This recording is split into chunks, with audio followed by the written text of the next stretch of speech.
India, the land of contrasts, the land of surprises, of food, of colour, cricket, Bollywood, religion, Gandhi, and not to forget, insane weddings.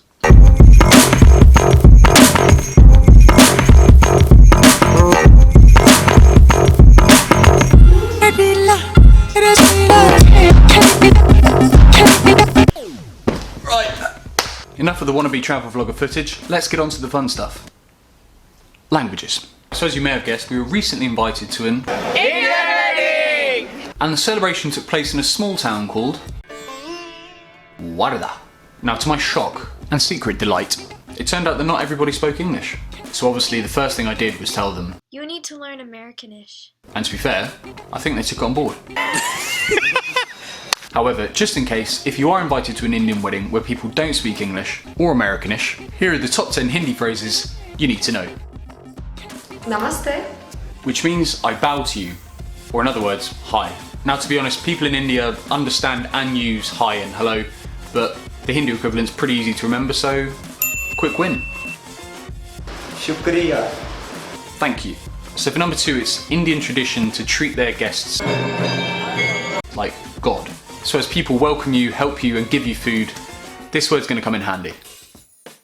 For some reason, the Indians have acquired a reputation for liking a dance. But I can't really work out why.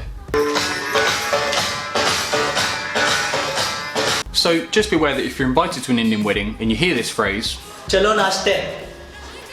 It means let's dance. So either get your dancing shoes on or get the hell out of there. Now another extremely important word is Khana. meaning food, and is a huge part of Indian weddings and Indian culture in general. And the best way to describe this food is with important phrase number 5, Badhiya. which essentially means great, cool, awesome. And if you throw in a little head nod and a sort of weird hand action, you can basically use it for anything. So when they ask you what you think about their traditions or their local dress, Badhiya.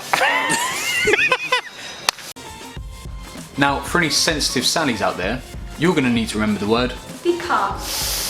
which means spicy. And if you haven't got the biggest appetite, probably don't go to India. But you'll also need to remember important phrase number 7, Bas. which means enough. Because the phrase that I heard without a doubt the most during my time in India was, You want one more?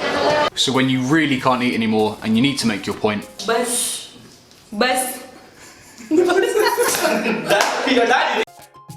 out of common courtesy, you might just want to ask how people are. Ab kaise ho? Some people are just nice. And in response, you can either use our old friend, Badhiya. or you can use another really important word. Acha! Now, acha is important because it can mean good. Acha. It can also mean really. Acha. Acha. Acha. Acha. And it can also be used to say nice to meet you, which is aapse milkar acha laga.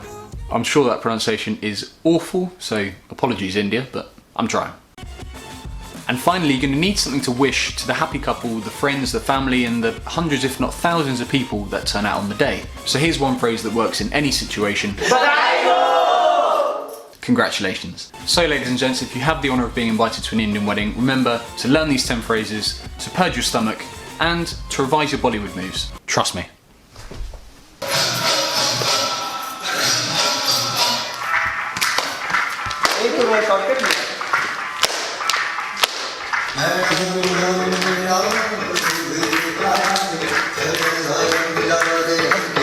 सभी मत वाले